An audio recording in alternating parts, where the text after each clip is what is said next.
Welcome to Yo-11 Minutes. Yo-11 Minutes, mostly Vegas, no BS, casino experience, and more. Michael Traeger is out today, but I've got a very special program for you. For those of you who are watching the video version, you'll enjoy this a lot more for the audio podcast, and we love you guys. Unfortunately, we can't do visual things with audio, but it's still going to be a good show nonetheless. So I've decided what I've been doing is I've been experimenting with different forms of media, and to make videos and things like that. And I've been just messing with the articles I've written at TravelZork to put them to other forms of media. And so I think you're gonna like what you are going to see. Those at home, those who are listening, you might hear some background music for these things. But basically, I just want to do a recap of articles that I've written at TravelZork so far. One of them is about speakeasies. One of them is 12 free things to do in Las Vegas. Another one is the history of parking fees.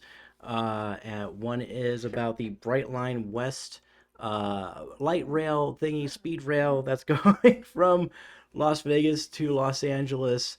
And I kind of forget what the other one is right now because the puppy is nibbling on my sneakers.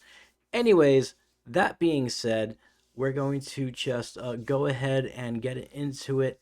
Traeger might be back tomorrow. We're not sure, but it's going to be okay. We're going to get through this together.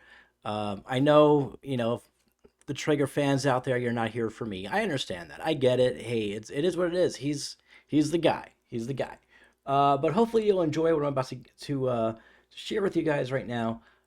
So without further ado, let's get going. I'm going to be Las Vegas Speakeasies. And this one's actually animated. So yeah, I've got skills. What can I say?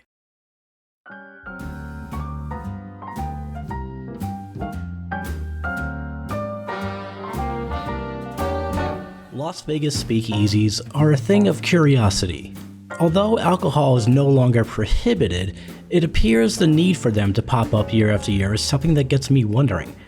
I guess if you'd like to feel as though you're breaking the law when you're not, a speakeasy might be up your alley, but first a brief history. Back in the 1920s, the US decided to put a nationwide ban on all things alcohol. I don't know why, I wasn't alive at the time.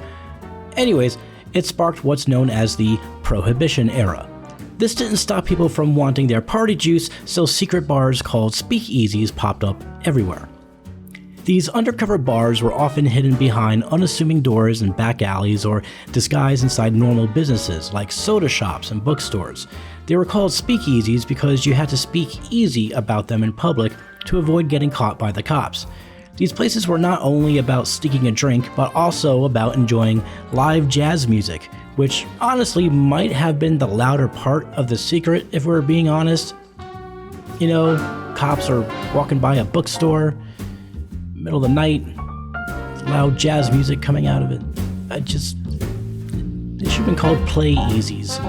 Anyways, despite the constant threat of raids, speakeasies were buzzing with energy and became the birthplace of many modern nightlife vibes.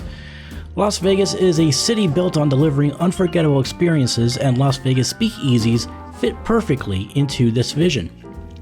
They're a playful nod to a time when having a drink was a thrilling act of defiance. With secret passwords and hidden doors, each visit feels like an exciting mini-adventure. It's a creative and immersive way to enjoy a night out, adding a layer of intrigue and novelty that goes beyond the typical bar or club experience. This blend of history, secrecy, and modern mixology crafts an outing that's as memorable as it's Instagram-worthy, although some places do not allow photos or use of smartphones. In Vegas, where the extraordinary is part of the everyday, speakeasies offer a uniquely personal touch to nightlife, making each visit feel like an exclusive event. That said, here are some Las Vegas speakeasies if you'd like to check them out. One such place is the Laundry Room, tucked away at Commonwealth and Fremont Street. It's not just about grabbing a drink, it's about stepping back in time.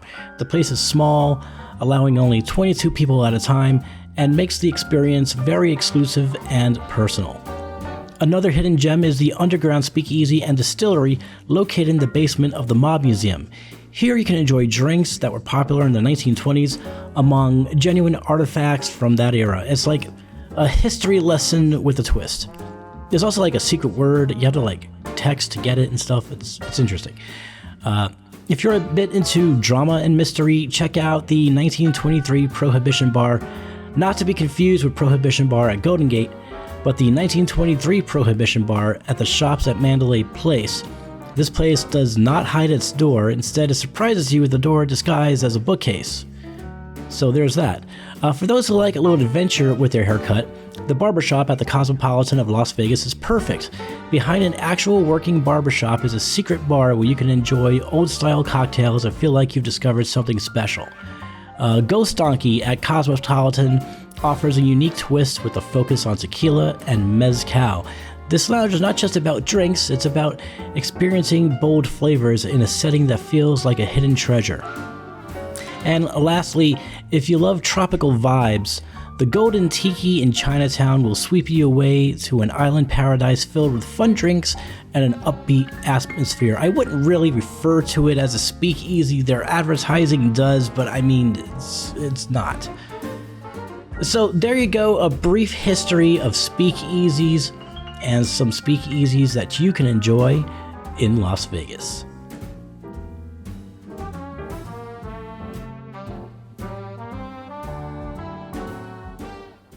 Let's take a look at 12 free Vegas experiences in the magical world of Las Vegas, where the extraordinary is just your average Tuesday, or any day of the week, really. First up, we've got the Lake of Dreams at the Wynn Las Vegas. Imagine a lake not made by nature, but by people. Okay, that's nothing new.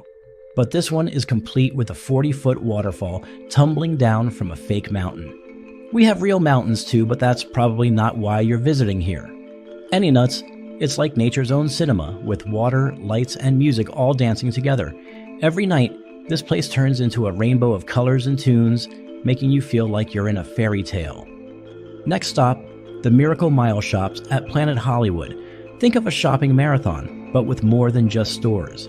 This place has it all: yummy food, live theater venues, a water fountain, interesting facades, the world's largest stripper, and music that keeps your feet tapping. It's like a shopping party that never ends. It's free to explore, but whatever you purchase, of course, comes with a price. Then there's the Fremont Street Experience. Old school Vegas meets new school cool. Imagine walking under a giant screen of lights with music and street performers all around. It's like stepping into a broken time machine that mixed the past with the present, but in only the most interesting ways. While there, be sure to stop at Golden Gate, Las Vegas's oldest casino. They had the first telephone number in Las Vegas. It was 1, literally 1. That's not a joke. Ever seen a garden that changes with the seasons, but in the middle of a hotel and casino? The Bellagio Conservatory and Botanical Gardens is that place. It's a living, blooming art gallery that's totally free. Each season, the horticulturists of Bellagio's conservatory change up the display in ways that invite you into a realm of magical photo ops. This is for sure one of my favorite free Vegas experiences. And right outside, the Bellagio fountains put on a water show that's synced to music. It's like the fountains are dancing. Technically, the fountains would make this list have 13 free Vegas experiences, but people get weird about the number 13 in Vegas. This is why you won't find a 13th floor in most hotels that have a casino. Now, if you're into animals, the Flamingo Wildlife Habitat is a sort of a mini tropical paradise where a discreetly placed plaque honors a dead mobster. Like we said, this is Vegas. Try to keep up. It's home to some fancy flamingos, some clean birds to make the dirty bird less dirty, it's a flamingo reference, and other cool critters, all living in a peaceful habitat. It's free, and a decent way to kill some time while deciding if you really want to waste any money at the food court. If you want to visit Venice without the hassle of visiting Venice, the Grand Canal shops at the Venetian have got you covered. There are gondola rides, street performers, and shops that make you feel like you're in Italy. Pizza slice in one hand, gelato in the other, shopping bags on your Vespa. Okay, they don't have Vespas, so you might need a third hand. Regardless, St. Mark's Square in the center of the canal shops is always a good place to have some great food and rest your feet while being entertained by opera singers. Calling all pinball wizards. The Pinball Hall of Fame is your arcade heaven. It's a museum where you can actually play the exhibits. How cool is that? You are actually encouraged to touch the exhibits. Plus, the money you spend goes to charity so you can play pinball, retro arcade games, claw machines, and feel like a hero. That's going to do it for this article. See you next time.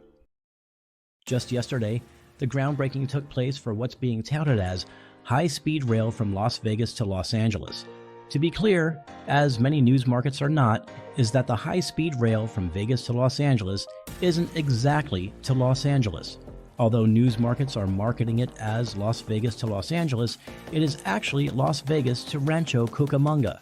You would then transfer to a non-high-speed train to Los Angeles, and that will take an hour and 24 minutes before arriving at Union Station. Just something to keep in mind. Anywho, in 2028, travel between Las Vegas and Los Angeles, kinda, is set to transform with the introduction of a new high-speed rail line. Spearheaded by Brightline West, this ambitious $12 billion project aims to streamline the journey between these two bustling hubs, marking a significant evolution in regional connectivity. Currently, the trip between Las Vegas and Los Angeles can be a tedious affair, plagued by traffic congestion or the hassles of air travel. The high-speed rail promises an enticing alternative, but we are human, and will soon see this as a hassle too, at least until teleportation becomes a thing. By laying down 218 miles of track largely parallel to Interstate 15, the rail will link Las Vegas directly to Rancho Cucamonga, California. From there, travelers will gain easy access to downtown Los Angeles through existing commuter rail connections.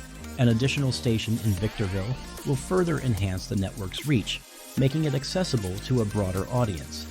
Here's why this project is kind of a big deal: speed and efficiency. Travel times are expected to be significantly reduced. What currently might take hours on the road could be cut down to 2 hours on trains, so a fraction, making it possible to zip between cities quickly.